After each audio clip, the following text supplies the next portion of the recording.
Hello, everybody. Welcome to Nintendo Pow Block here on Buffalo Network. I'm your host and Latte Excited Eddie V. Joining us the one, the only Buffman himself, Mr. Corey Dirrig. Hello, good sir. Hello, Edward. Happy Thanksgiving to you, my friend. Happy Thanksgiving to you, bro. Him. Even though this episode comes out on Monday, it'll be December by the time this episode comes out. I cannot believe that Dude, we this are year almost. went by so fast. I don't. For some unknown reason, Wednesday for me, time went fast. Yeah. Because it's kind of just been slow-ish. Even though we still have been busy at work, it's been kind of slowish, and I'm like, there's no way that I did all of this work and it's only like 4:15. I've been here like an hour or something. I'm like, that's crazy. Mm-hmm. So Yeah, it's crazy. I know everybody's about to get into the holiday season, getting Christmas and they Hanukkah presents real soon. I know I'll be getting into my Christmas shopping hopefully soon. One of them is probably going to be the week before Christmas due to our work schedules. And with me helping out other stores, yeah. Well, it's fine. Yes. Because I know for some people what gifts I'm planning on getting them. And yeah. By the way, boss, did we celebrate your birthday this year? Nope. Or happy belated birthday? It's not my birthday. It was a while ago. It was Monday. But it is this past Monday. Yeah. Oh, I'm sorry. I don't care. I really don't care. Oh no. But it's you should fine. have said something. I'm not going to say anything. I don't care. I don't celebrate my birthday. You know that. Then let us at Bossford celebrate for you and at least send you love and that's fine. Somewhat gifts. That's fine. Send you a Fire Emblem statue that's like 150 something. Okay, I mean, I'll accept that. I mean, if you literally send me the link, you will be blessed. No. Why not? No. There's too many games to buy. Well, would you want the gift card instead so you can buy games? No. No. We have a packed show tonight, Ed. There's a lot to talk about. There it is. And by a lot, I mean there's nothing because it's a holiday week. But we were having a good discussion earlier. For games that's coming to Switch and Switch 2 in 2026, and are there some possible existing first party games that could possibly get the Switch 2 upgrade? So we was having a good discussion with that. So yeah, I mean, there's a lot of Switch. I mean, there's a lot coming out next year already that it's just like, oh my gosh. And why am I even doing this? It seems like the Dust Bloods, like that's been coming up in the news lately.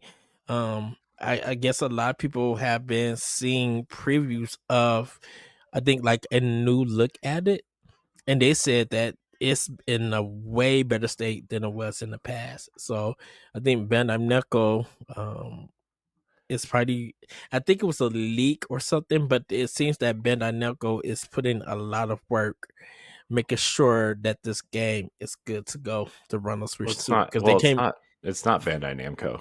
It's just From Software, and Nintendo's publishing it here. Oh goodness, you're right. I'm sorry. As far as I know, at least. Well, I maybe it's because I think when I hear From Software, they kind of got a relationship with Bandai Namco, and of course with like Dark Souls and stuff. And Activision only releasing the one Ninja game and stuff. It just feels like when I think of Front Software now, I kind of just think of Bandai Namco. for some reason. Yeah. So, but since this one is a Switch, since this one is a Switch 2 exclusive, I think Nintendo was just like, y'all got to get this together. So here's some money. Y'all need some extra developers from us. Here you go. And work. Yeah. Just work. Because Nintendo's like, you would not be coming with a low quality product, not on our dime. Right. No. Right. So, who knows? Who can say? So, who can say? You know, who can say? Right. I mean, I think Nintendo does do that. I think when they delay a game from a partner that they're working with, Nintendo is going to invest that money to make sure it is up there. Right. You know, because I know I have a feeling that when Nintendo delays a game with someone with a partner, I think they recuperate that when the game comes out and the sale numbers are like in the millions. Mm-hmm. You know. Yeah. Yeah, man. I don't know. It'll that game will do well, and people will complain because it'll come on a key card, and then people will buy a Switch 2 for it. So, and we will see it's on the sale numbers doing like 1 to 2 million, and then everybody people. Oh, I'm just talking about like first week sales. I think. Yeah, it'll do pretty well. Oh, because folks are gonna be streaming that game. Oh yeah, I know that. But so look, I'm over here still trotting along with old games, so who knows? Who cares? I don't know. I don't know, man. I just work here. It's all shenanigans to me. I had a Resident Evil 5 run just going over and over and over with the Magnum gun. It's like I just need the money. I got the unlimited ammo, so I just need this gun to get money so I could power up the other guns and call it a day. Wow. Shoot, I did that with Metal Gear. On PS1, I beat Metal Gear Solid, got the unlimited ammo, and we're just popping fools. Didn't even care about hiding because I'm just like, well, if I got unlimited ammo, I could just continue to shoot y'all. What y'all gonna do? Nothing. Right. So that's funny. But yeah. Because Gears E-Day. Ooh, I have a feeling Microsoft is going to be showing that in February. I think the developer direct in January that they always have will be the first party games that they're releasing next year for Microsoft, right? Yeah. Okay. I thought it was. I was wondering if it was going to be January or February. I think it's the last like close to 2 weeks in January. Because I do like their developer diary, and they're showing off those 4 or 5 games. I think I've been really enjoying those. Yeah, and they'll probably have like one surprise, right? Like, and it probably won't be big, but it'll probably be something, right? Like, I'm sure they'll show Gears, Forza, Fable, Halo. Kojima's game. No. Because they are publishing. I wonder if they tease the next Halo project, because we know there's 3 Halo things in development right now. It's the first one, Halo 1 campaign, which looks, I feel like it's the Halo 1 campaign, and then Halo 7, whatever that is, and then the multiplayer game by Certain Affinity, or like the 3 things, supposedly. Oh, they are doing 7? Yeah. Oh. Because they said Master Chief's the Master Chief story will continue after Halo Infinite. So they're whatever that is, they're working on it. Okay. Because I didn't know if another soft reboot. Please, Sorry. they can't be doing a reboot. That's what they've done that every single time. Well, what was their reboot? Because Well, I mean, well, not reboot, but like a relaunch essentially. I mean, Halo Infinite was the soft reboot. right, because it was supposed to be the showcase of their new engine. Yeah. Um, actually, one to three is the first story. Is 4 and 5 connected? 4, 5 and Infinite are all connected.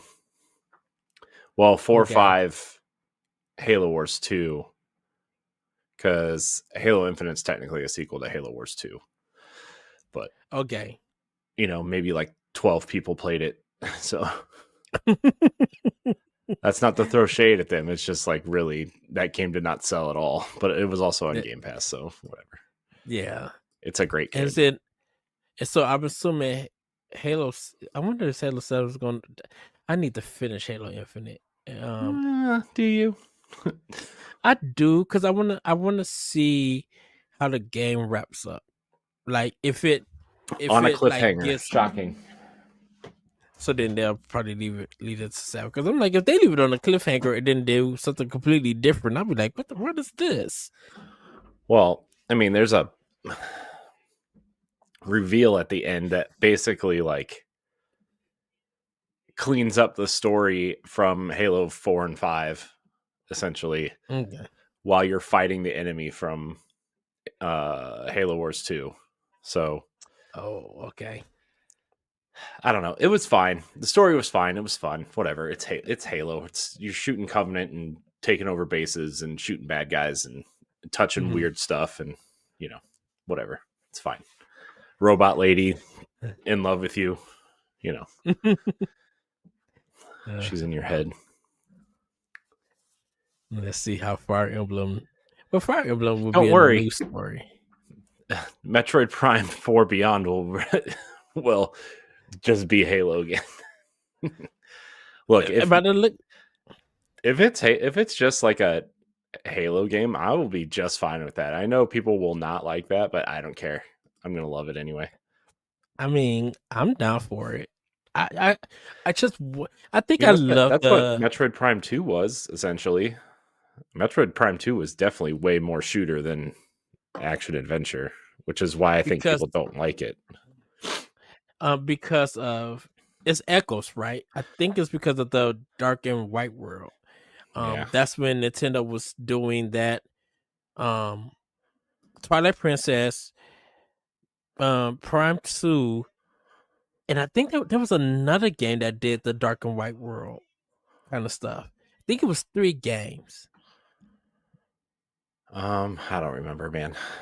Because I know Twilight, you was Link, but when you went to the other world, you turned into Wolf Link. Yeah.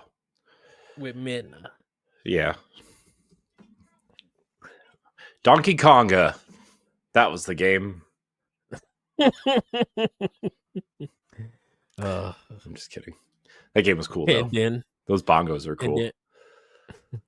And then Nintendo, please bring Donkey Konga to the Switch 2 or to the GameCube NSO and sell us some bongos. People will buy them. Yeah, dude, people are going to buy the Virtual Boy. You think they're not going to buy GameCube bongos? Come on. That is true. What else was those bongos for? Donkey Konga 2. Oh. They were for and Donkey Kong's Jungle Beat. It was for that also. I think you could also use them on the Samba de Amigo port. I was thinking so. Or like Taito Drum Master or whatever. I can see that happening. But I'm not 100% sure, so don't quote me on that. Whether you could use those like for Tetris Effect. I mean, look, I'm sure somebody has done something weirder than that. I mean, remember that person that beat Dark Souls with a banana and a potato or something? Yeah. So, who knows? Which reminds me, man, I think Res needs to come on Switch too. Res Infinite is out. Not on Switch, but it's out on modern things. Yeah, and it needs to. I mean, Luminous The new one is out, I think, on everything. Yeah, it is. So I do want to check out the soundtrack. I'm not worried about the gameplay. I got Tetris Effect for that, but like I'm curious to hear the soundtrack for it.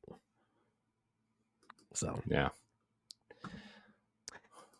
well, Corey, how about we get into this is a low key snack to everybody because it's Thanksgiving. So What are you talking about? really, This is the one thing that I actually have something to talk about. That's not. okay then. I need Well, a better everybody, intro from you. Come on. okay, everybody. Then it's time for Snackendo. Corey, what have you been snacking on?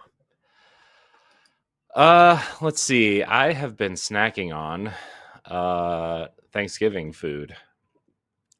We went to my parents' house today, and it was delicious. We ate. My mom made a whole bunch of stuff, and it was like turkey, ham, chicken, mashed potatoes, cheesy scallop potatoes.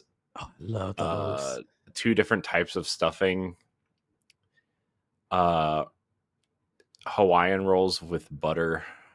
No vegetables accounted for whatsoever, except for a green bean casserole, which we all know that's not real vegetables. I do not consider that as a vegetable, green bean casserole. There's green beans in it.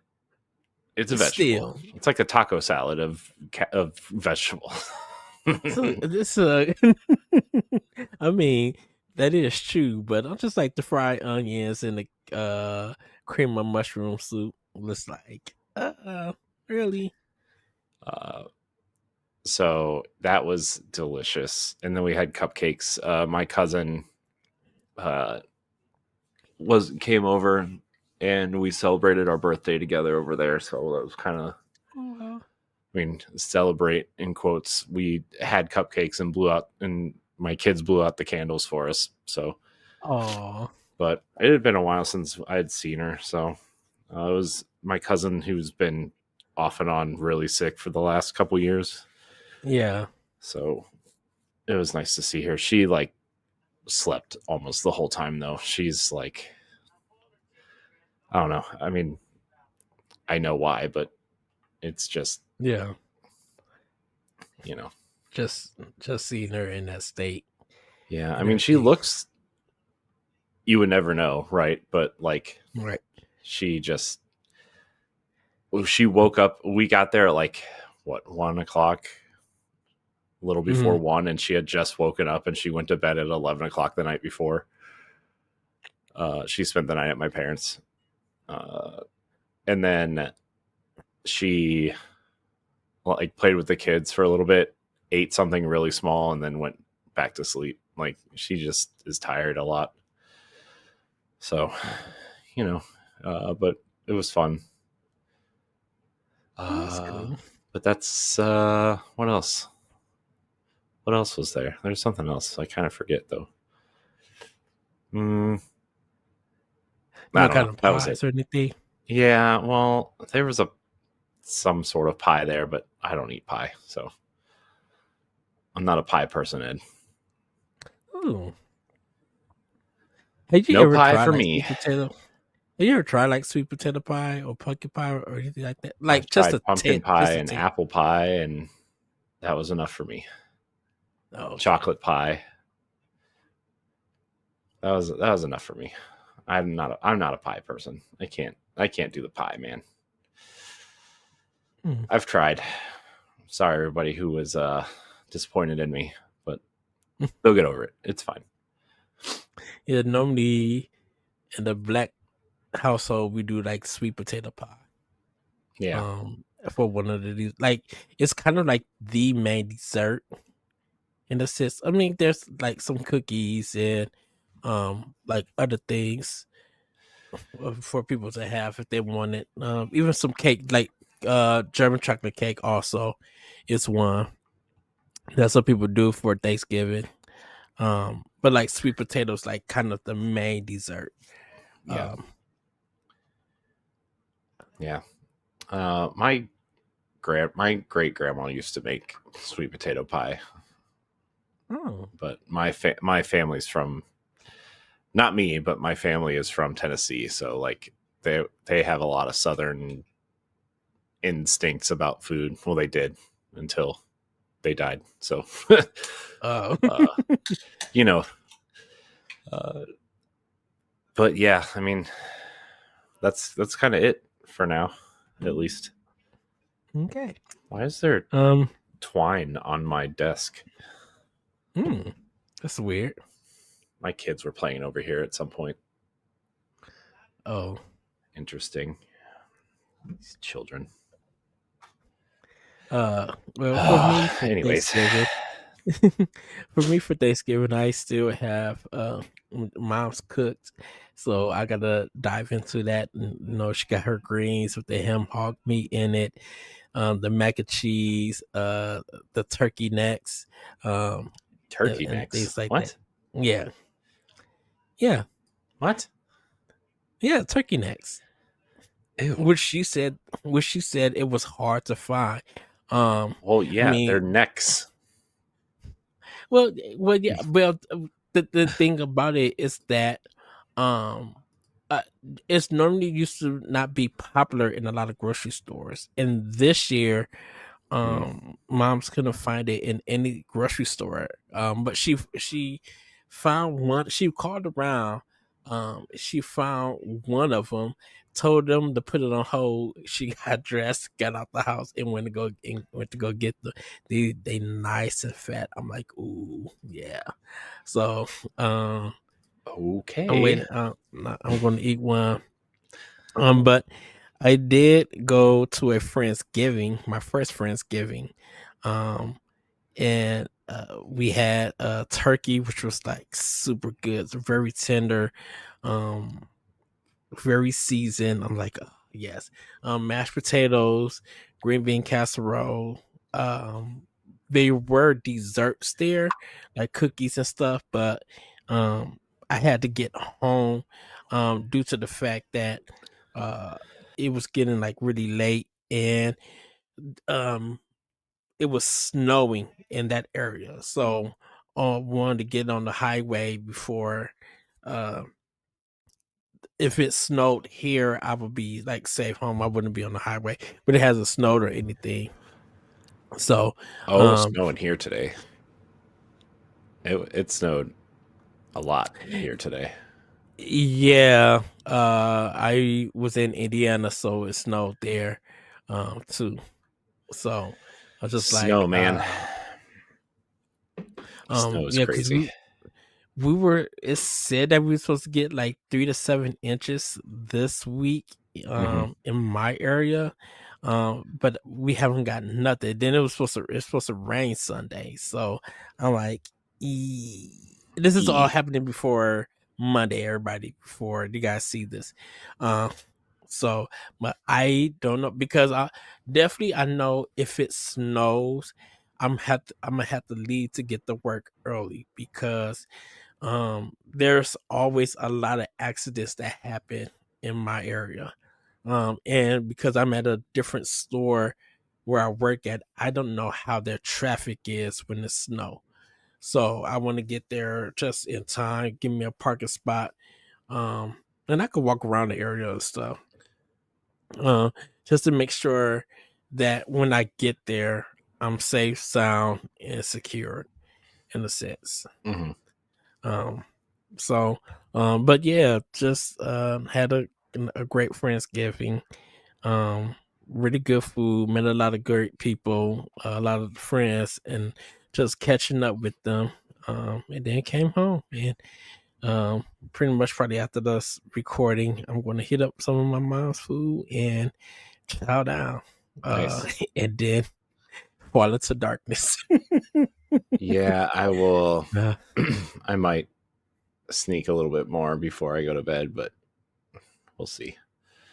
We'll see how that goes. yeah, yeah, because well, I know Friday I got a straight busy day. Um but I'm just like I think I'm still game a bit. I didn't do any retro gaming or anything today. I know I mentioned it on last episode, but I knew that I was going to be out of town to go see a friend, so I knew I wasn't going to get any gaming and stuff in. So, but I did play games though and Nice. everything. I kind of wonder because I know I'm 6 hours away from you. I I'm assuming that I'm 3 hours away when I get to South Bend. Oh, No, I mean, no. South Bend is 5 hours from me because oh really? that's where the University of Indiana is, and I went and visited there to go to school there at some point. And it took us about 5 hours to get there. Okay. Because from my place to South Bend, it's like estimated 2 hours and 20 minutes. So I'm assuming it would be like maybe 4 hours, probably. I don't know. Maybe. I don't know. I know it's 6 hours to Chicago, 5 hours to South Bend. So Yeah. Shoot it. I don't know. Dude, I would hop back on the train. I was just like, I'm not about to drive. Corey, can you meet me at the train station? This time I would have a phone that works, so you don't just pop in and sit by me like last time. I was just like, it was I don't know what happened. That was funny though. It was.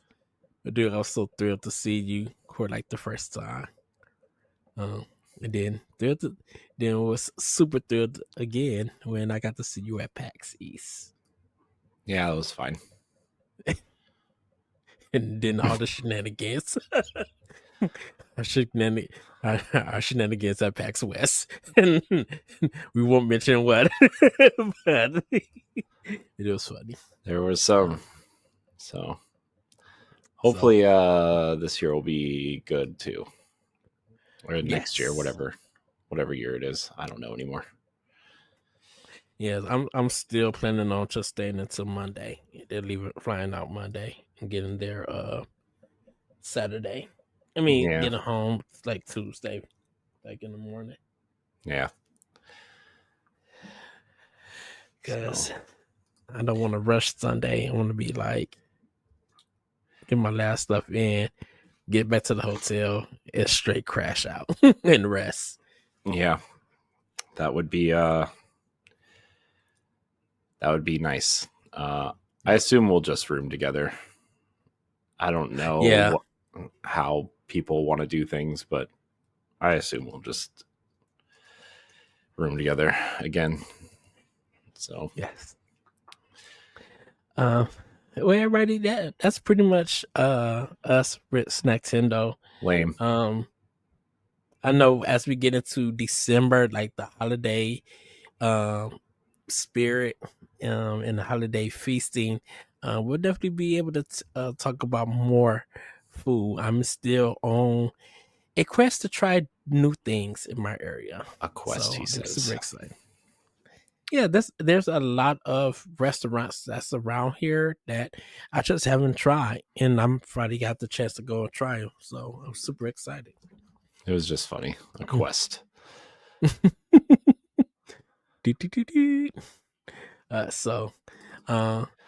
But everybody, it's time for Playing with Power.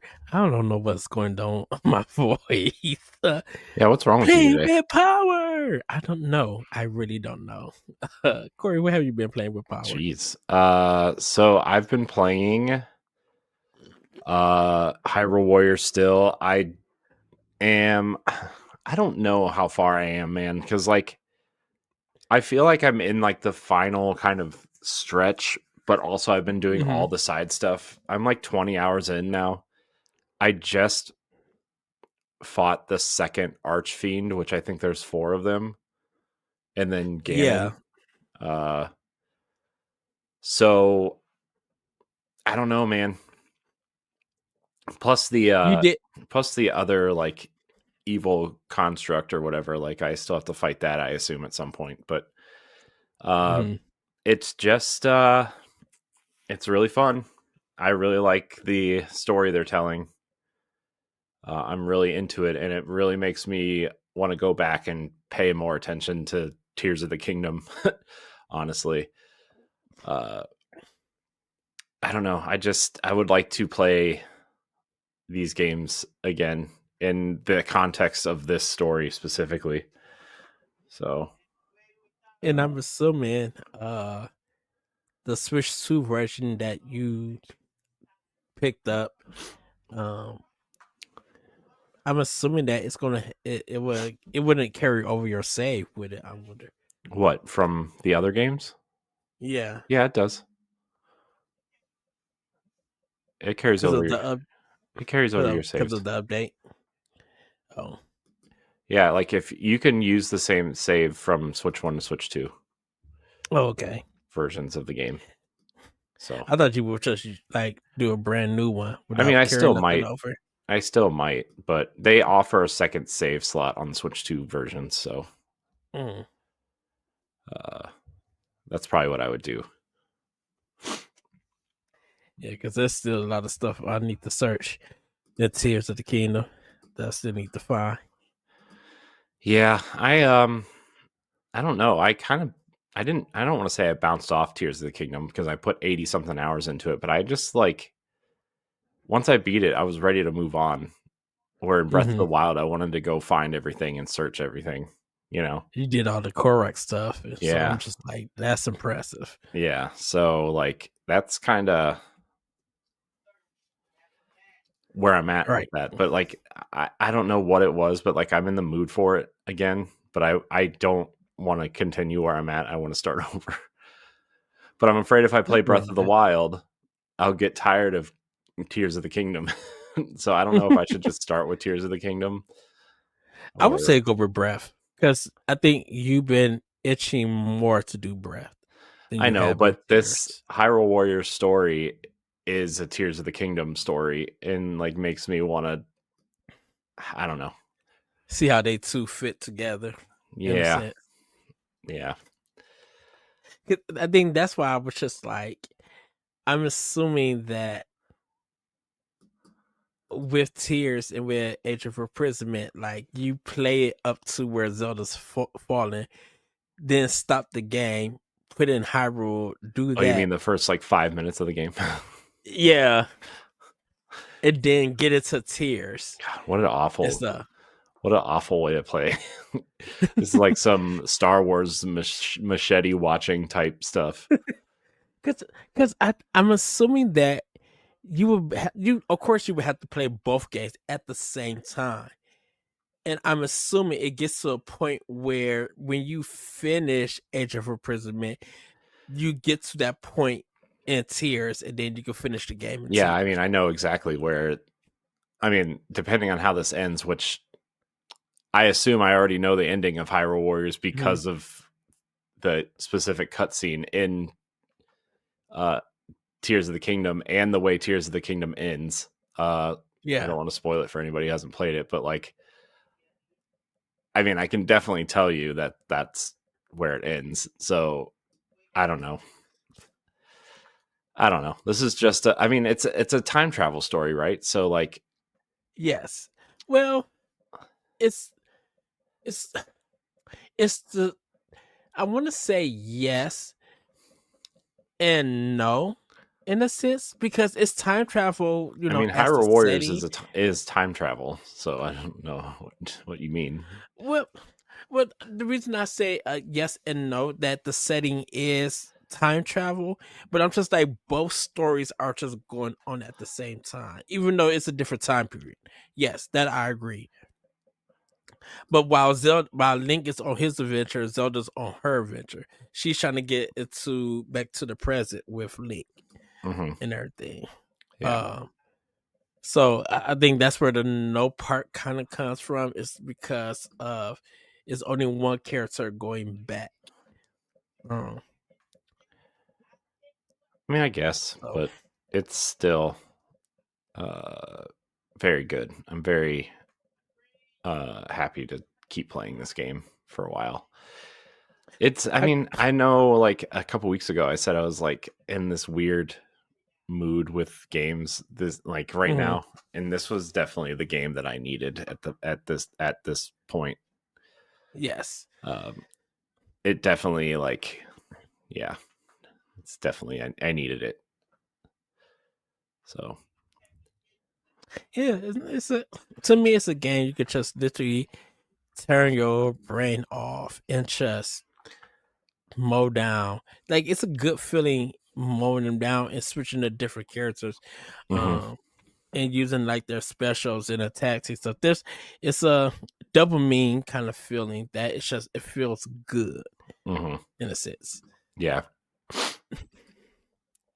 So I've also been playing Madden NFL 26 on the okay, Switch. we port because you said you mentioned it on last episode, but um I want to know your thoughts. What did you come away with? It's definitely Madden. You take that how you will, how I've been talking about the last 2 years. Um, I have been just playing around with, and again, it's a skill level thing, but it's also because I'm playing with the Browns and they're obviously bad. Uh, but I've been just playing like a little bit at a time, trying to like relearn how to play, and like it's fine. Like it's really just it's fine, right? But like Mhm. there's still like button lag. Like there's still like some buttons do some things and then randomly it'll do another thing. Uh Hmm. so like I don't know, man. It's like it's fine. Like the you know, uh It but doesn't feel cheap I mean, or no, it does. It's definitely doesn't lazy. feel cheap, but it definitely feels like the same game I've been trying to play on Xbox for 5 years through Game Okay. Pass, because Game Pass gives you Yeah. the 10-hour free trial, right? Yeah. So, uh, but it's Madden. I don't really know what else to say. There's some improved things. The defense somehow has gotten worse in this Ooh. game, but I think people were complaining because I was looking because like I used to be like I sucked at playing offense, but I used to be like really like a dominant defensive player, even with Mhm. bad teams. I just knew how to play defense, and so Yeah. I was like, man, this defense, what is going on? And I was like looking online, and people have been complaining about how the defense has been uh too good the last few years, like on their own without any, like the AI, even in like the lower ability modes. So Yeah. um they made the offenses kind of perform better this year, I think is one of the changes, the minor tweaks that they made. But uh except for the Browns, by the way. Browns. I refuse to play as any other team except for the Browns. So Oh, in the game. yeah, I've never played. Well, that's a lie. I have played as other teams, but like online and in like a franchise mode or whatever, I refuse to play as Yeah. anybody else, even when I play Oh, online. Browns. Um, so Do you play just as is for the roster, or do you do like trades and stuff? um, Uh, well, they update the roster every week because of the games that are played during the week, and mhm. they adjust the players depending on that. So, Oh, okay. I mean, online you have to play with the current roster. I Oh, mean, you you can can't like play change like you can move the depth chart around, right? Like you can put, players you want in the game, but it's all based on the yeah. roster for that week. So, uh, Ah, okay. yeah. Um, but when you start a franchise, like it's the middle of football season right now, right? And I went to start a franchise Yes. mode because I like that mode. And it asked me if I wanted to start with the default roster or like the current roster. So like the roster that would be up this week for like online games and stuff. Mhm. Um, which was interesting. So, uh, yeah, I mean, I don't really have much else to say that would be interesting to anybody in this audience, but um, the graphics are definitely impressive, especially for the Switch version. This is definitely the current version of Madden. That's good. Unlike the FIFA version last of Switch One, right, where it was the Oh same game shoot. every year. Yeah, exactly. uh, Just a little tightening here and there, and then maybe a roster change, and that's about it. yeah. And then there's new like mini games that you can play. Like there's a mode called Training Camp where it like teaches you how to play the game. Mm-hmm. And then it has like 7-on-7s. It has, all the little drills that you would need for like to get good at running the ball. It'll teach you how like this is how you run the ball. This is how you protect the ball. This is how you sprint. This is how you juke and hurdle and all these other things, right? Yeah. And then there's like the passing drills and the defensive drills and skills trainer, which you pick a position and you just play as that position, and it teaches you how to play that position. It's kind of neat, but at the end of the day, it's like the controls are still really bad, and I don't know if that has something to do with like frame rates or anything, but like it's like super delayed. Something I don't really notice in other games that are 30 frames on Switch Mm-hmm. too, at least. But I don't know. There's just a lot that I would like to be playing, and I'm playing 2 games that are like I can turn my mind off and play them essentially. Yeah. So I got to tell you though, man, the Browns are really bad. I mean, they're bad in real life, but they are really bad in this game. In the game. I mean, It feels nobody like in the starting lineup has over like a 67 rating, 68 rating, that's except for like some of the insane. offensive linemen. So, well, everybody that starts for us is a rookie right now. So our quarterback's a rookie. Our running back is a rookie. 2 of our wide receivers are rookies. Our tight end, our second string tight end is a rookie. What Like, happened to the vets? we don't have any money because we're still paying Deshaun Watson. That's insane. And we gave Myles Garrett the biggest non-quarterback contract in NFL history this year. So we don't have any money. What's that? We're still paying for players that aren't on the team anymore because the way the salary caps work and the way the salary works, you can push off adding those salaries to your books if you restructure contracts and stuff. Uh-huh. So like we're still taking cap hits for players that aren't on the team anymore. And next year, there's like something like $26 million in cap hits for the Browns for players that aren't on the team That they have to pay out. that they have to pay. So it seems like for the one player, the Deshaun, it's not really working out. No, it definitely did not work out. Also, he got hurt. He tore the same Achilles tendon twice within like, he tore it during the season, and during his like rehab, he went out and did something stupid and tore it again. So, and then on top of that, he sucks. I wonder, could they break the contract and just pay him out? They could. So they could cut him, but that would, instead of like, it's cheaper. This doesn't make any sense to me, but it's cheaper to keep him on the roster and on the physically unable to perform list, which is like, it's called the PUP list. It's like where you put players that are like injured, but you don't want to put them on injured reserve because this, that, or the other. So he's been on that list all year.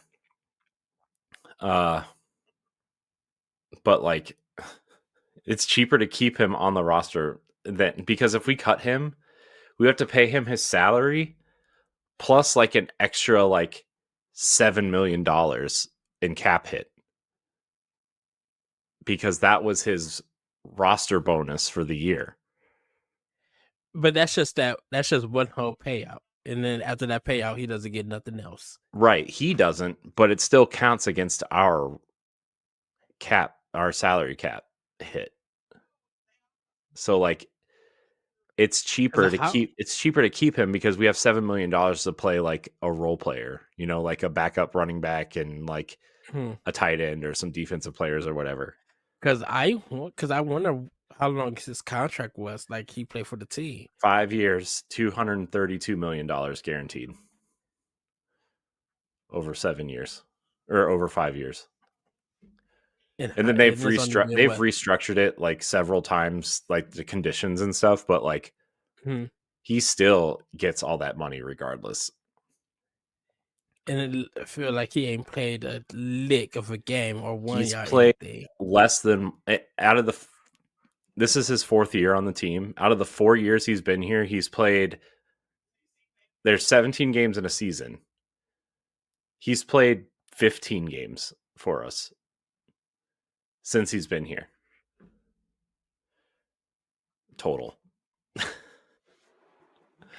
If he gets injured, he has to pay it, right, for the rehab. Nope. Because the players union, if you play in 3 NFL games, like regular season games, you get health care for life. And the NFL pays for it if you're on a team. Oh, the NFL pays for it. Okay. Well, like the team pays for it. So the Browns are paying for his rehab, but man, what a bad decision. Which is why the Browns will not fire Andrew Berry and Kevin Stefanski this year, everybody. Who's the 4 people that are Browns fans and also listen to this podcast. Because the owner came out and admitted that he screwed up because he wanted Deshaun Watson. Nobody else kind of did because he's, he had all these allegations against him and he's still going to trial in January for another one. So the drama, man, what a, I don't know, man. He's just a person who made a lot of bad decisions and continuously to make them. Yeah, he owns the team, so I don't think he's going anywhere. There's a petition going around Cleveland that got like hundreds of thousands of signatures for him to sell the team. And he's moving the team out of Cleveland, which is another hot button topic. It's not like last time where they moved him to Baltimore and named him the Ravens, right? It's not that. They're moving 20 minutes down the road to Brook Park instead of Cleveland, but people are mad. Park Browns? No, they're still going to be called the Cleveland Browns, but Brook Park is a suburb of Cleveland, so. But like their stadium right now is on the lakefront. You saw it when you came here. It's the train station's right there in the Muni lot, so or by the Muni lot. So it is.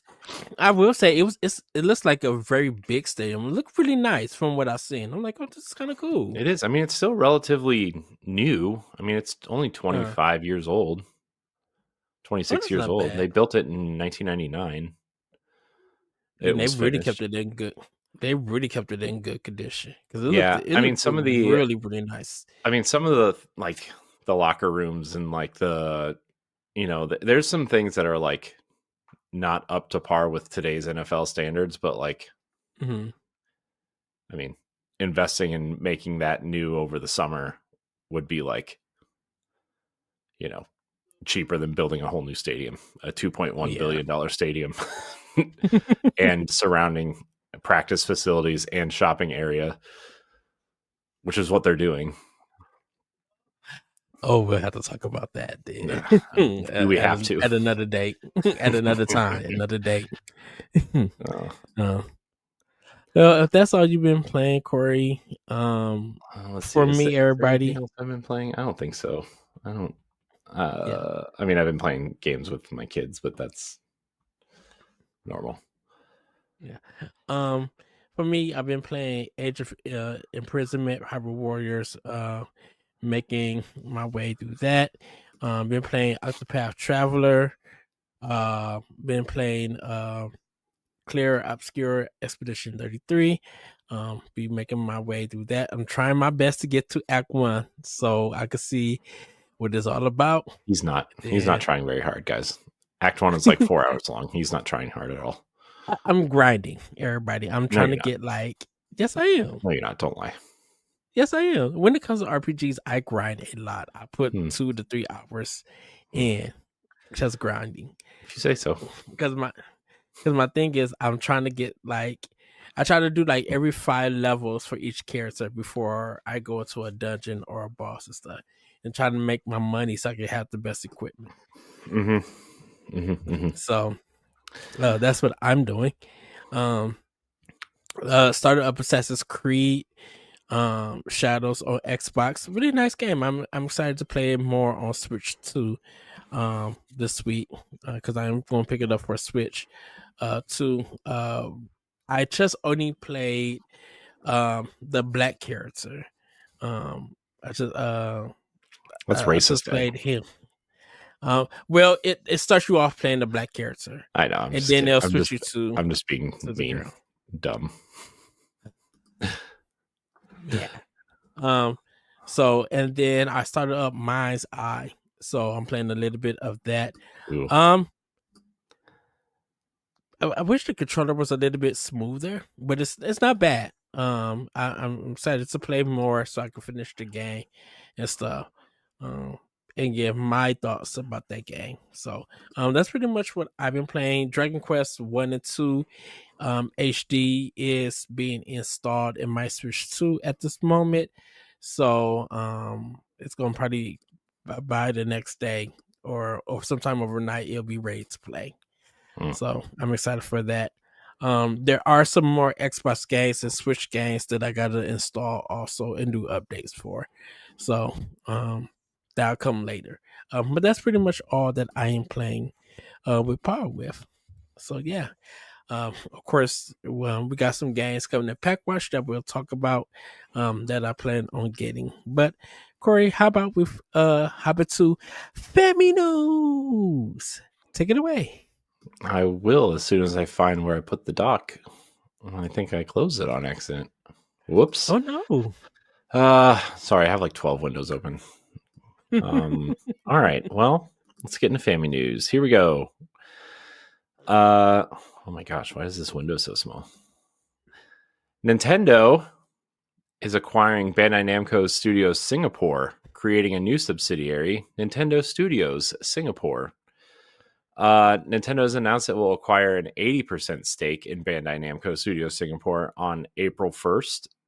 Renaming it Nintendo Studios Singapore as part of its plan to strengthen internal development, with the remaining shares to be purchased once operations stabilize. The studio, known for contributing art and development work to titles like Splatoon 3 and other major Bandai Namco franchises, it will become a full Nintendo subsidiary, though the company expects only a minor financial impact this fiscal year. This is their first studio in Singapore. They've worked on a bunch of other. This studio specifically, it's not the studio that did Smash Brothers. I know some people were trying to say that online. It is not that studio. But they have also worked on games like they've helped with like Luigi's Mansion and some other recent games. So Nintendo has always had a good relationship with Bandai Namco. So it's good that they are, I don't know. I mean, obviously this isn't like a relationship building thing with Bandai Namco, but we know Bandai Namco is in financial they've been financially struggling for a while. So this gives them a little bit more money to stay afloat. This gives Nintendo a new subsidiary in a region that they don't have one. And I don't know. It seems like a okay move to me. Yeah, because Nintendo is trying to start their Nintendo business in Singapore. I know we did a story about that a couple of weeks ago, or like last month or in August. So I could see them making this smart business decision of, buying Bandai Namco or one of their studios and working for Nintendo in Singapore. To help make games and stuff like that. I'm like, and like you said, having a great relationship with Bandai Namco, like it really does make sense. for them. And I think I have a feeling that we'll probably see more of that. That Nintendo build more teams to be for Singapore to make games and to help with that business starting off. And if it works, if it makes sense, and we know how rich Nintendo is as a company, so Yeah. um, you can see that stuff working out for them. Yeah. Yeah. So, and they seem to be very, they're like the helper studio, right? Like if, Mm-hmm. I don't know, it feels like they're kind of a jack of all trades type of studio that can kind of fill in where it's needed, which is nice. Yeah. So I feel like out of like Nintendo developer secrets and stuff, I feel like Bandai Namco probably knows the most. Koei Tecmo might be second, and Platinum Games probably is third. I feel like those three pretty much, since they have been making a lot of games for Nintendo, like really working with them as like good partners and stuff. I feel like they know the ins and outs. They know the ropes of their development stuff. mhm. Um, Yeah. with Mercury Steam and Way Forward, you know, probably knowing some things, but not much. Yeah. So that's happening. Mm-hmm. What else is happening, Ed? Quentin Tarantino's Kill Bill sequel is premiering soon. I don't know if you heard that, but Yeah, I it's so the for those who don't know, Fortnite is doing a Kill Bill season pass or battle pass now, and Quentin Tarantino had a chapter for Kill Bill that was called Yuki's Revenge, and they animated it for Fortnite. So it's all the voice. Uma Thurman returned. Uh, the characters that are in the short film were in Kill Bill, I guess. Like I don't know. They showed it off online. I didn't watch it because I've never seen Kill Bill, so I don't know. really good movie. But yeah, this short will also screen in cinemas on December 5th. I might be ahead of something that's coming out soon. I don't know, but yeah, I think for this is going to get a lot of Tarantino fans in. I guess. I mean, I know you're not into Fortnite, but I think sometimes it's cool when they do certain things like this. Like the Power Rangers intro was really cool, and when they did the Ninja Turtle stuff, that was pretty cool. They always find a way to make it like the intro to the season really interesting. It's kind of weird though, that they're doing this. It's all weird, man. It's a game where Batman and the Ninja Turtles and like One Piece characters come together and shoot each other with like toy guns. Like it's all weird. It's all weird. Well, because the thing about it is that I think this is the character in the first Kill Bill when they are at this club and she's attacking Uma Thurman with this chain ball. Unfortunately, she does get killed. But it's great. It's a great action scene. So to see her or see this happening in Fortnite, it's just like, this is interesting. And I know it's like a lost chapter, which is meaning that they came up with a story to um put her in the universe where she's still alive in a sense. Yeah. Um so to show it in Fortnite is an interesting choice. It's Yeah. I mean, because you think it would be like in the stylish action game with all the choreographed movements and fights that goes yeah, but on. that costs a lot of money, and to do a full game like that, like I don't know. I feel like this is much cheaper. And Kill Bill, I feel like even though like people really liked it when it came out, like I still feel like that it's kind of like a niche movie. Like I feel like all of Quentin Tarantino's are kind It's of this specific type of person that mhm. watches them. It's really, really good. Like if you are a person who are into like action movies and kind of like ninja It gives me style movie, Matrix. It gives me Matrix vibes, like that style of action. um I mean, not like they're going yes, into like a computer to do whatever, right? right, But like like the kind of like wire fu. harnesses and wires and Well, hyper this abilities essentially. well this one is kind of like the Kill Bill. Like I say, it feels like a Yakuza movie mixed with black exploitation, mixed with the old school martial arts style from the 60s to 70s. You know, the mouth is flapping, but the English text don't match, but everybody just really watching it to see the fight scenes, like the not the Coen brothers, but there's some brothers that's like known for martial arts and stuff. Putting that all together, um, for I'm just talking about for Kill Bill, like that's how Hmm. Tarantino, like he has a vision and a style when you watch both movies and Yeah. stuff, and it tells a longer story. I really think Corey that you would enjoy it. Like I said, it's a movie, uh, to just like literally watch and enjoy.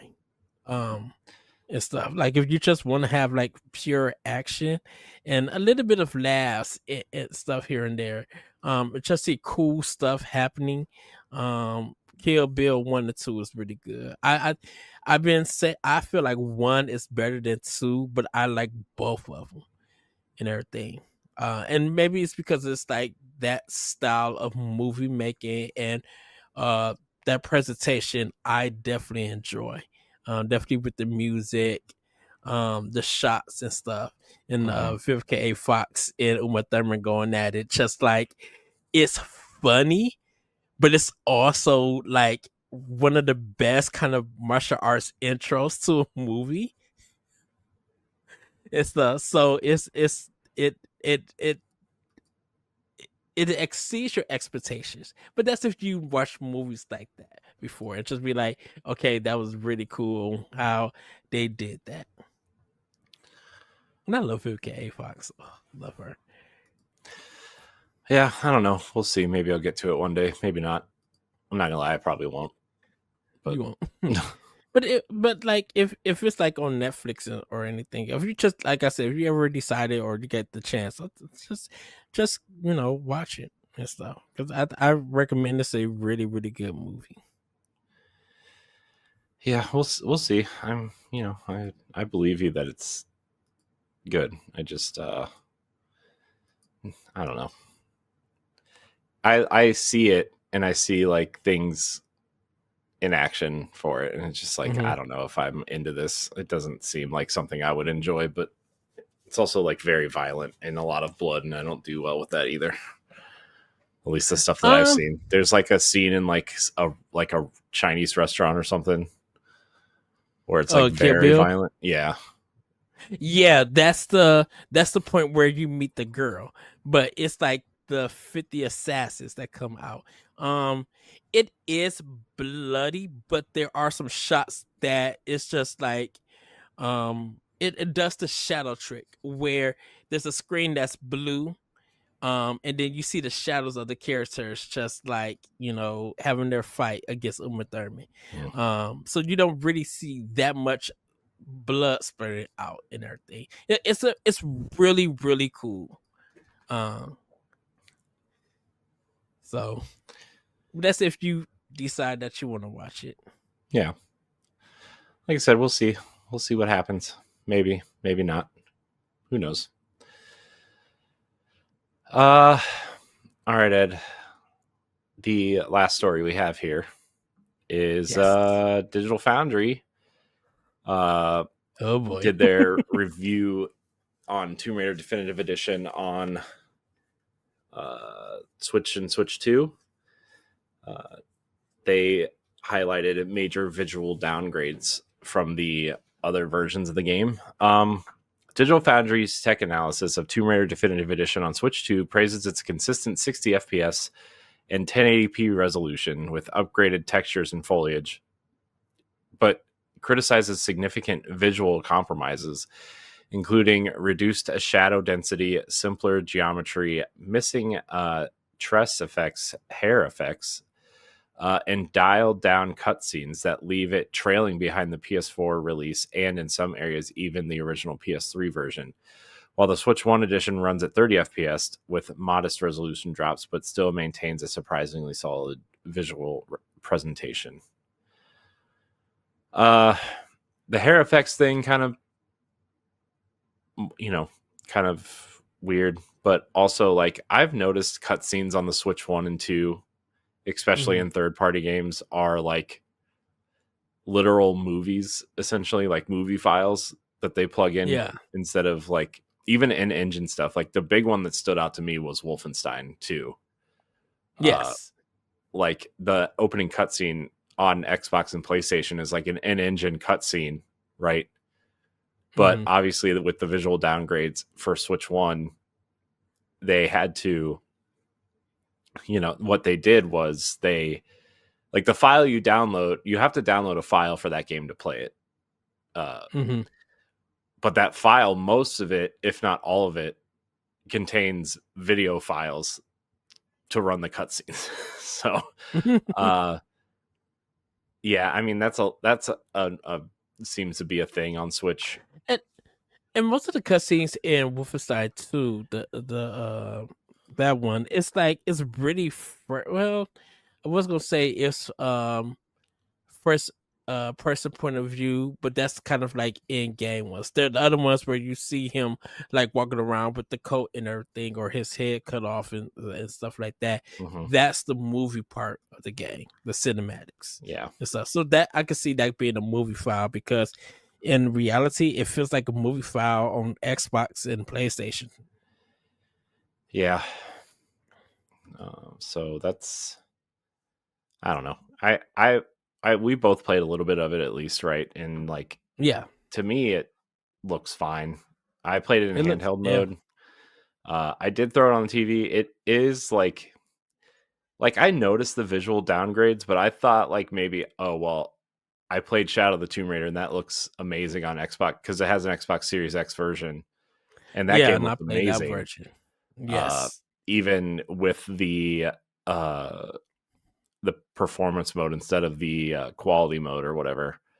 And it still looks amazing. Yeah.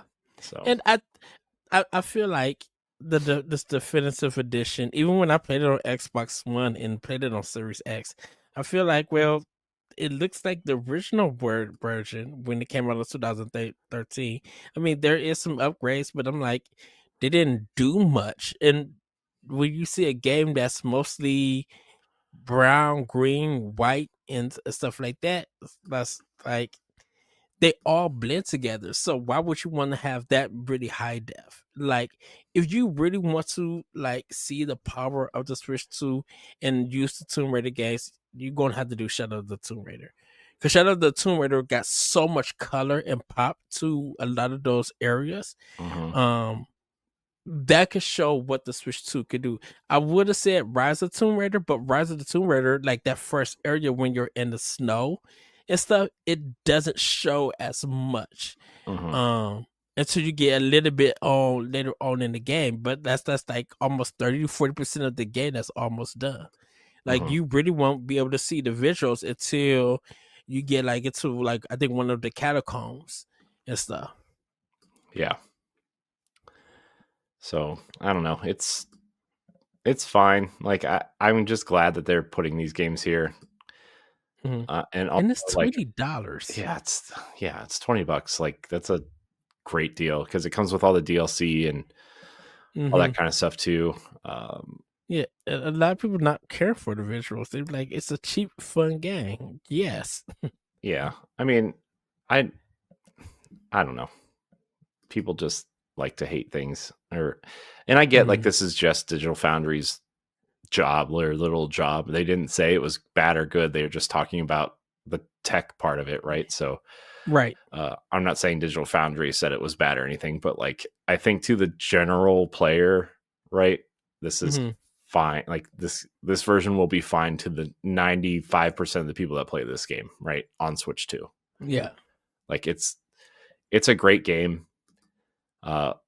It's the weakest of the trilogy, but like also it was the beginning of it, so like yeah, they probably learned a lot. So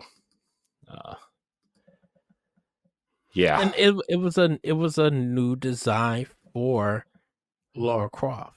You know, this is Crystal Dynamics, and they were just like, well, we got to do something different.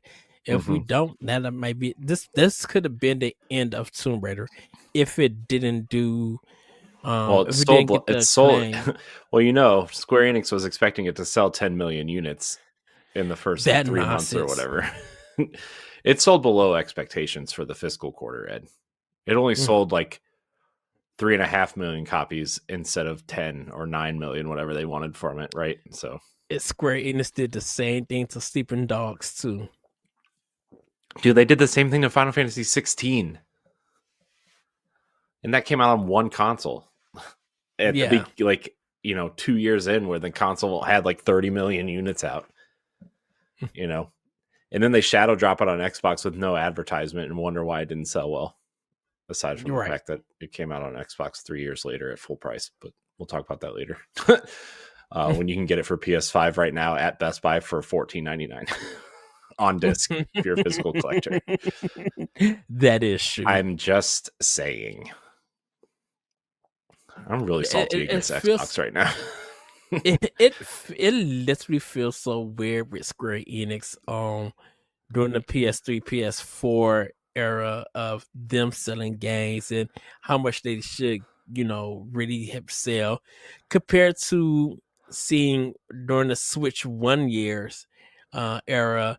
You see Octopath, Triangle Strategy, Octopath Traveler 2, and all of their smaller RPGs and like Dragon Quest and stuff do like close to the same numbers and getting like and not having Square Enix trip about them, probably because of the budget that those games were, and they making that all that money back. So selling 3 million is a win to them because they recoup their budget, but now they're also making money from these games.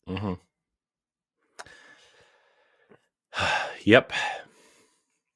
So I don't know. I do hope we get Rise and Shadow at some point. And then I'm sure they'll release like a trilogy box set at some point. Switch 2 will probably be Aspire.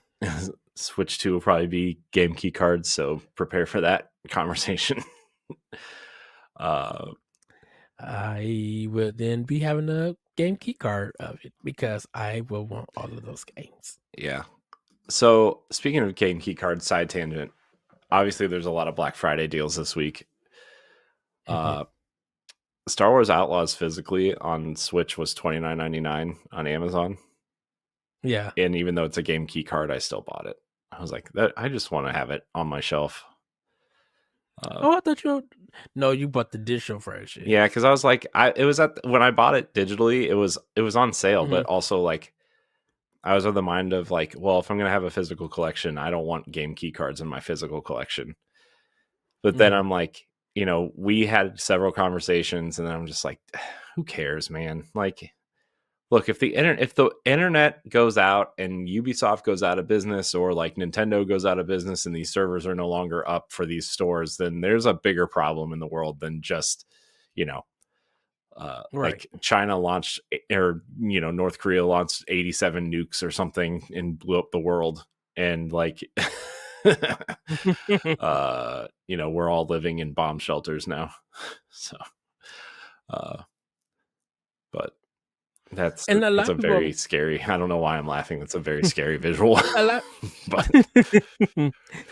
of people has been rebellious about the game key card discourse and discussions. Like people who like got it and brought it and just like, yeah, what are you guys complaining about? It feels like a real game. I popped it in, it installed and loaded, and now every time I put it in, it looks like a regular game. Yeah. Like a lot of people just feel like, And to yeah, me, you know what this is to me? It's exactly what Xbox does with their discs, right? mm-hmm. There's only like there's less than like a gig of information on the Call of Duty discs, right? Yeah. It's just the license to play the game on the disc. So like people who complain about this and they still go out and buy these games on disc for the other consoles, it's like it's the same thing. It's just a little square card instead of a large Mm-hmm. disc. So I don't know. I'm like kind of over that conversation. There's a whole website you can go on that says what can play off of a disc and what I think it's like I don't know, playsoffdisc.com or something, playsondisc.com or something. Mm-hmm. And it's like a list of every PS4 and 5 and Xbox One and Series X. I think they're starting to put Switch games on there or Switch 2 games on there. But it's just like, come on, guys. Like, come on. Yeah. So, anyways, enough complaining from me. Let's hit Pack Watch, Ed. Yes. Pack Watch. There's a lot of games coming out this week, Ed. Here's what you can play on your Nintendo Switch or Switch 2 this week. On 12/1, we're getting Marvel's Cosmic Invasion. This is by Tribute Games and Dotemu, the same team that did the Ninja Turtles game that everybody loved a few years ago, Shredder's Revenge, which is still an amazing game. I still play it all the time with Miles. Yes. He loves it. He loves it. Marvel I told him Black Panther and Spider-Man are in this game. Those are his two favorite superheroes right now. And he got so excited. He thought we could play it like right now. And I was like, no, buddy, it's not out yet. He's like, well, I want to play it now. And so like, I gotta get it when it comes out. It's only $30 too. So yeah, it's a physical for Switch 2 and it's all on cart, which is amazing. Are the pre-orders out for it? Yeah. On Amazon, they are at least. I have to check my bank account tomorrow. Marvel Cosmic Invasion is an arcade-style side-scrolling beat-em-up video game with a pixelated art style. In the game, players control a variety of Marvel superheroes who must battle hordes of enemies in locations ranging from New York City to the Negative Zone to thwart the villain Annihilus' a cosmic invasion. There's a lot of characters in this game. Like also like obscure characters too. So that's kind of neat. But also like Wolverine and Captain America and Spider-Man and also in it. So is it a 4-player beat 'em up or just 2-player? I think it's 4. Okay. It might be 6. Ninja Turtles is 6. So yeah, it might be 6 because they might be going for that X-Men arcade feel, like the 6-player cabinet.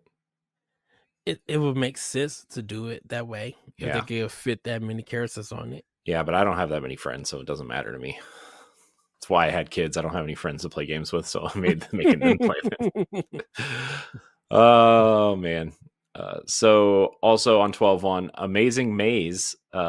Get ready to roll, jump, and think your way through a series of stunning 3D mazes. Amazing Maze redefines a classic roll-a-ball experience with creative twists, parkour-inspired moves, and physics-based puzzles that challenge both your reflexes and your mind. So we were talking, I wasn't going to put it on here, but then I watched the trailer. It kind of reminds me of like a 3D Marble Madness. And then some of the stuff kind of reminds me of N++ a little bit. Yeah. So like, it's like Marble Madness mixed with N+. I don't know. It looks neat. I don't know if I'll play it or not, but it looks neat.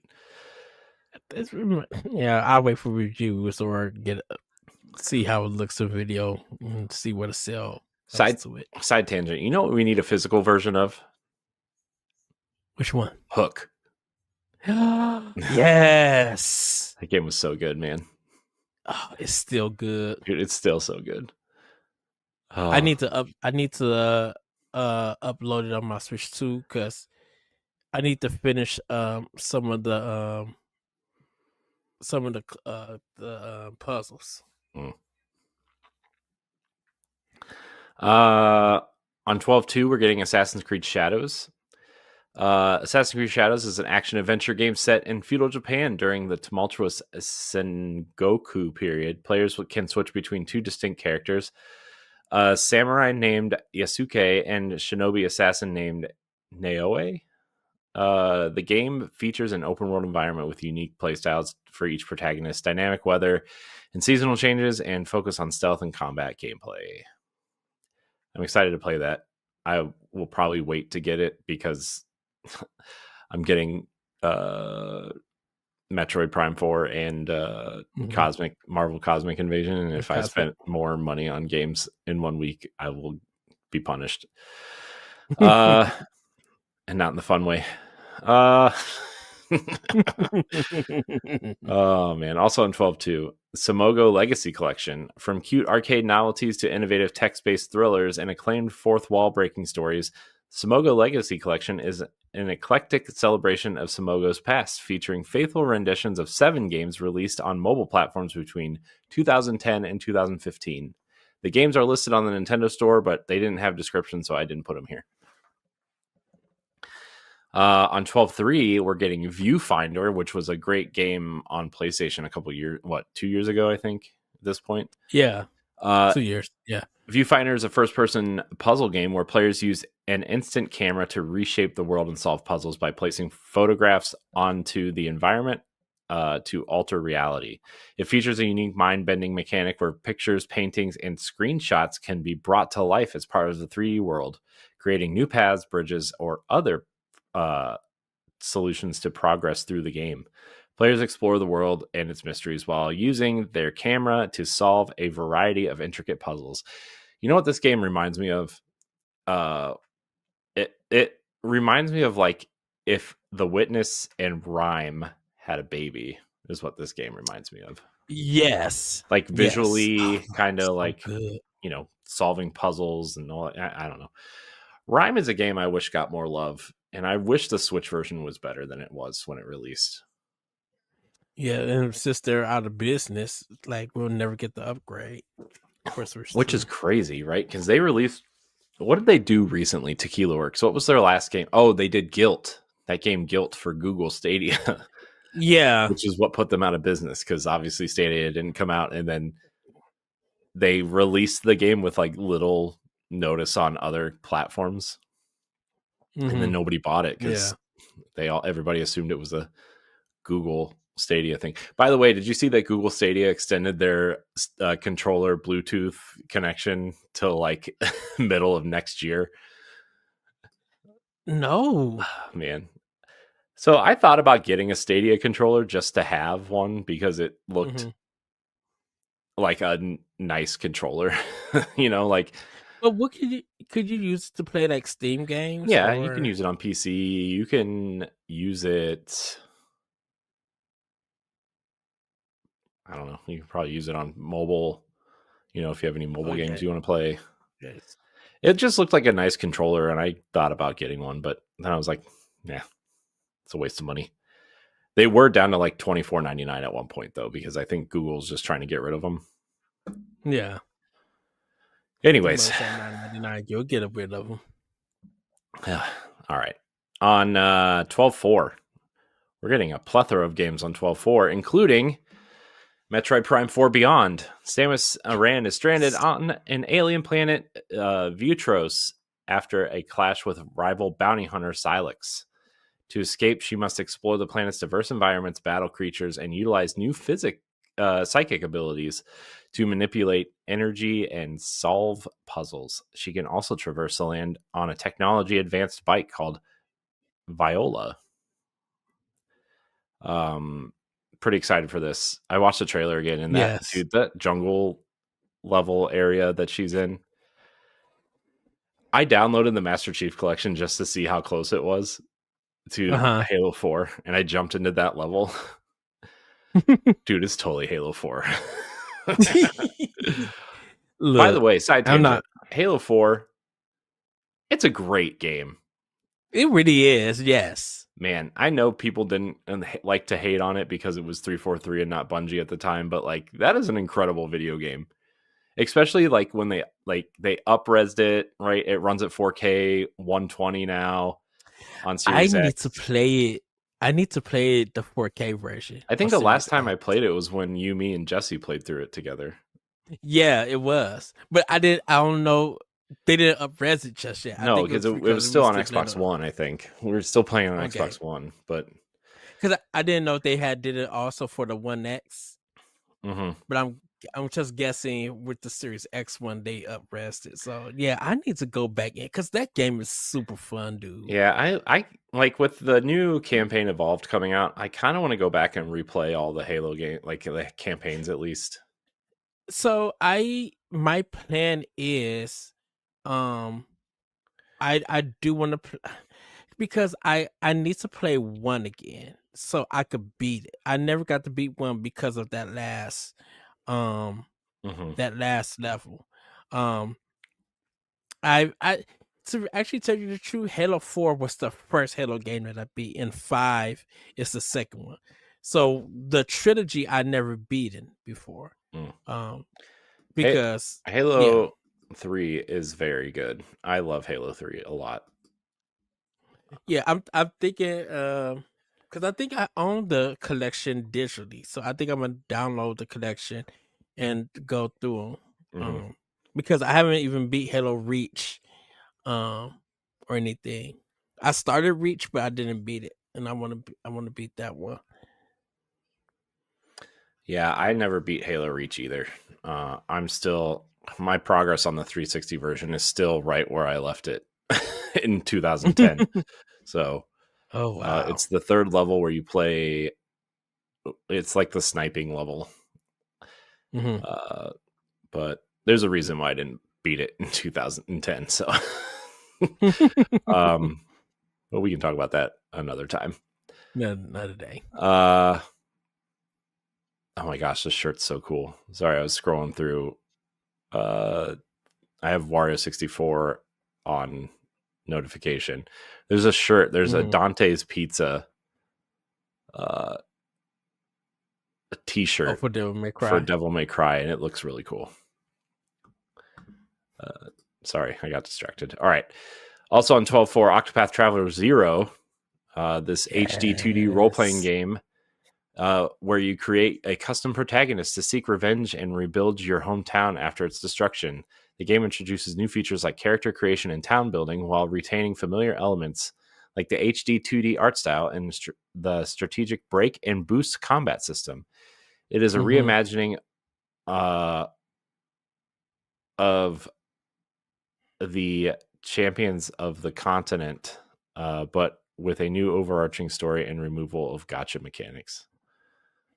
I didn't know that.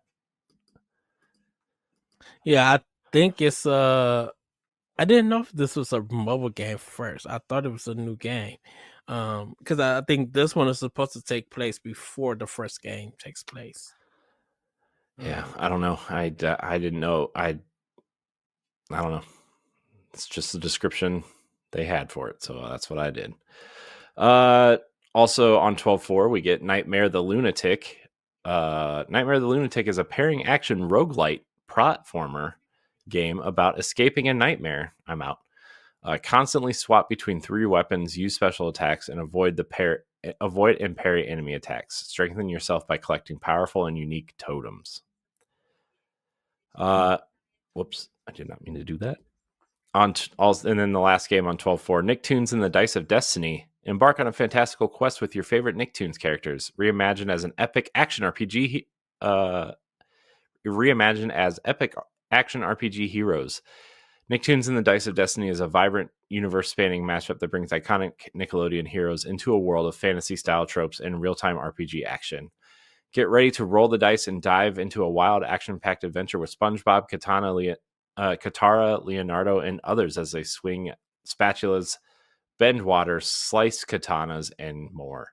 Get ready for epic battles, dynamic environments, and recognizable character moments, all with an engaging gameplay experience for players of all ages. Uh, yeah, I mean, before, um, before we go there, Corey, for anybody who has Octopath Traveler 0 on the demo, I believe it will carry over on your Switch. It does, yeah. Um, it does. Okay, so and if you haven't played it, give that one a try. I know they say 3 hours. And you could use those 3 hours and stuff because they'll probably you'll need some time to grind to fight the boss and stuff.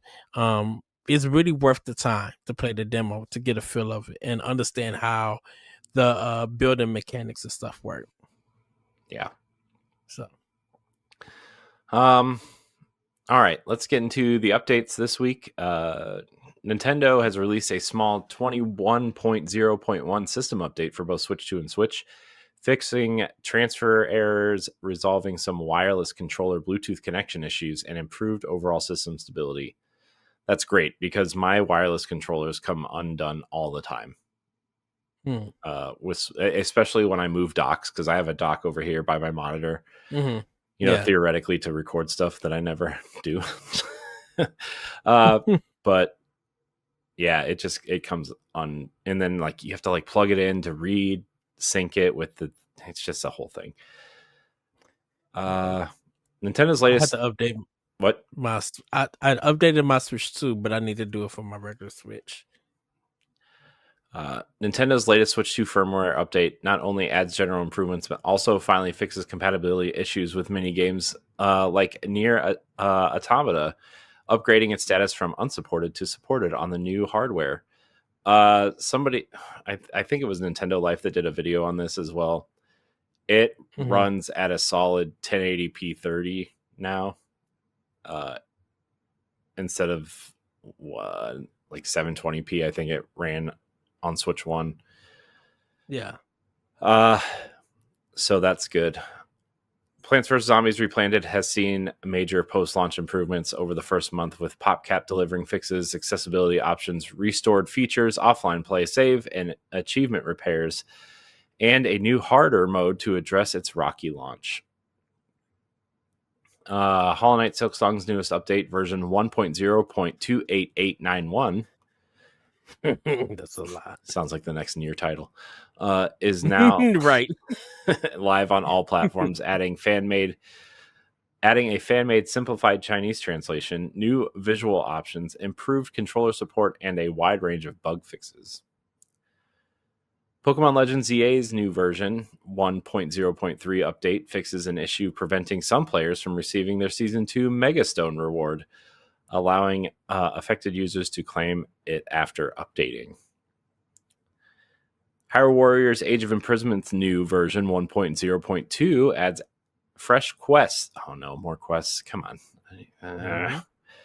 Weapons, sync strikes, battles, numerous featured improvements, and a wide range of fixes to enhance the overall gameplay on Switch 2.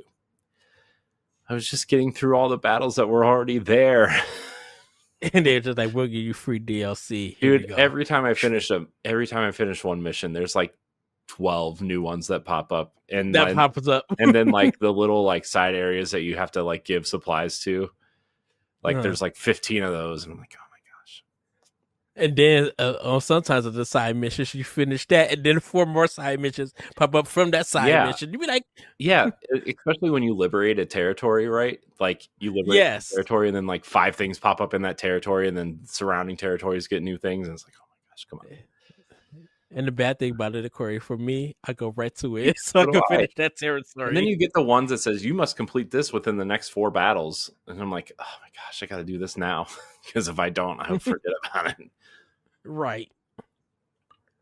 The game's very good. I like it a lot. But it's so, hold on, but it's so weird because I'll do the 4 battles, and then it'll still be there, or it'll be at another place, and they'll say the same thing, and it's just like, well, I did the 4 battles. What happens now? So I really don't know what happens with it. I'm like, okay, I'll just go in and complete that quest. Yeah. Minecraft's final 2025 game drop, Mounts of Mayhem, arrives on December 9th with new rideable mobs, a spear weapon, camel husk enemies, and quality of life improvements that improved horseback travel. I did not know all that was in Minecraft. Right. And then last but not least, for those of you still playing Super Mario Run, they have launched a new event themed around Mario Galaxy and Galaxy 2, letting players unlock a Bee Mario, Rosalina, and Balloon Yoshi statues with one free course per day through January 22nd, 2026. Side note, they had Super Mario Galaxy in the Macy's Day Parade. I know. And it was playing the Mario Galaxy. Yeah, I Or was just like, Galaxy music. Yeah, we watched it, and my kids were super excited. They were excited for Mario, the K-pop Demon Hunters stuff, and Riley loves the Pikachu and Eevee float or balloon where they're riding the Pokeball sleigh or whatever. Yeah, she loves it. She loves it, man. they didn't do Golden. They didn't perform. They I did. had to leave after. They did. Oh, they did. Okay. Yeah. It was really good too. A lot of gold confetti flying around. All right. I gotta see if they got it online. Yeah, they put it on there. Anything. It's on Instagram. I saw like 8,000 videos of it on Instagram, so it's got to be somewhere. Yeah. All right. Nintendo Switch Online updates. Ed, we got new NES games. Yes. Strange ones, but we got them.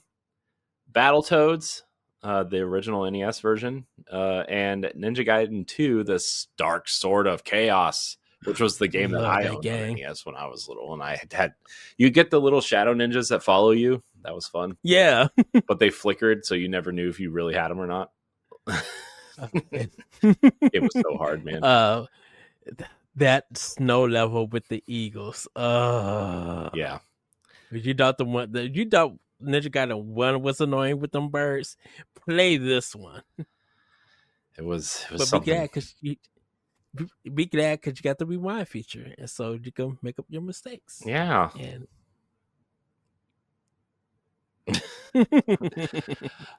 we also are getting 2 new Game Boy games. Bionic Commando, the Game Boy version, and Kid Icarus 2 of Myths and Monsters, the one that Nintendo says isn't canon when they released Uprising.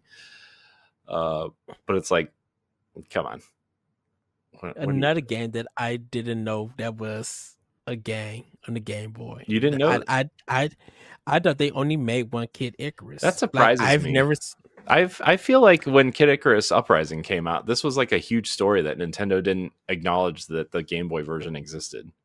Well, because I think this one was like a limited sale, because I never heard of Kid Icarus for Game Boy or seen it like in stores. Like I was reading GamePro and EGM and never seen those games mentioned anywhere. So that's why I was just like, wait a minute. Like same thing I was telling you with Bionic Commando. I'm like, wait a minute. I thought these both were just only NES games. When did they come to the Game Boy? Like 91 or 92, I think. Interesting. I think people were just more interested in the Super Nintendo at the time. Because Pokemon wasn't out just yet. That was coming like, I think 92. Pokemon was 90. Here in the US, it was 96. Pokemon, I think it was 93 in Japan. Yes, right. So red and blue, right? Yeah, in Japan it was red, blue, and green. They had a second copy, or a third one right off the bat, I think. And then we got yellow. Yeah, which is the Pikachu one. Yep, we had yellow. Yeah, so I'm excited for all 4 games. Well, at least Battletoads. Ninja Gaiden, yes, Battletoads. But I'm excited to play Bionic Commando and Kid Icarus.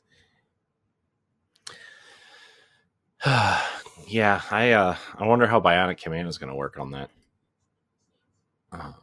Probably the same way. Like, from looking at the demo of it, it's the same way, like almost like the NES one. Mm-hmm. But I don't know if it's going to be like a map and you go top down for some of the areas. So, that I would have to check. Yeah, we shall see, sir. Yes. Dang, I just looked up a game that I thought I might want on physical, and it's $200, so never mind. Don't want it that bad. Ooh. Anyways, that's... Oh, Nintendo Music. Super Mario Party Jamboree plus Jamboree TV music is now on Nintendo Music, so you can go check that out too. Oh, nice. Cool. But that's it, Ed. That's all we got. All right. I think that's going to be it for this episode. I really don't have any final thoughts. Just hope that everybody had a good Thanksgiving. Hopefully, as we get into Christmas and Hanukkah, and for some of those who sell Kwanzaa or who don't celebrate anything at all for the holidays, hopefully this month you guys could pick up some great games on playing on your Nintendo Switch or your Switch 2. I know that the Game Awards is in like the following week from this week. When you guys see this, I know it's on a Thursday. I don't know who will win a lot of the awards, but I am interested to see what the trailers are going to be. Like what games get announced, and if there are some Nintendo games, I would be surprised. What Nintendo games? Dust Bloods could be one of them, be one of the trailers. Who knows? I think it's gonna be a lot of sci-fi stuff and medieval stuff for Xbox and PlayStation and PC. So we shall see. But that's kind of like my final thoughts. With this week being a big week for Switch 2 and Switch, hopefully you guys can get those games, or be able to get these games throughout the month, or if you guys ask them for Christmas or holiday gifts, that works too. What about you, Corey? Just I hope everybody had a happy Thanksgiving and had a good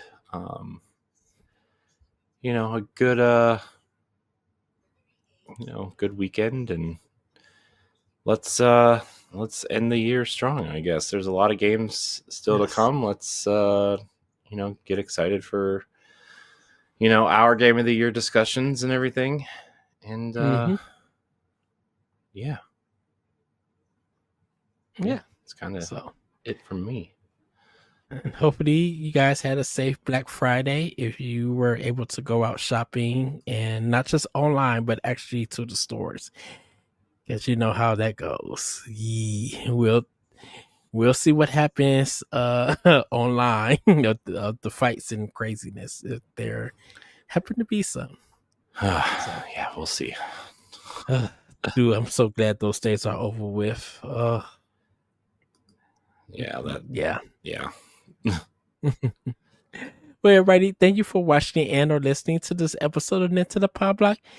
You can follow or subscribe to the channel you're watching if you haven't done so already. Ooh, sorry about that, everybody. If you're watching later on YouTube, be sure to subscribe to the channel, like the video, and share your thoughts in the comments, whether it's on today's topics or a new idea we could discuss in a future episode. If you're listening on Spotify or Apple Podcasts, consider leaving us a 5-star rating and a nice review, as it helps us with discoverability and reach. You can support Boss Rush on Patreon at patreon.com/BossRushNetwork at a tier that's right for you. You can even follow for free and gain access to all of our base shows on one feed. Thank you again for watching and or listening, and we'll see you next time. Bye, everybody. Woohoo! Goodbye. Woohoo! If you want to see how you can become a Patreon producer, head on over to patreon.com/BossRushNetwork. The Patreon producers for this month are Adriel Munger, Austin Campbell, Celeste Roberts, Sana Dirrig, Francisco Santillan, and Christian S. Thanks for your continued support of the Boss Rush Network.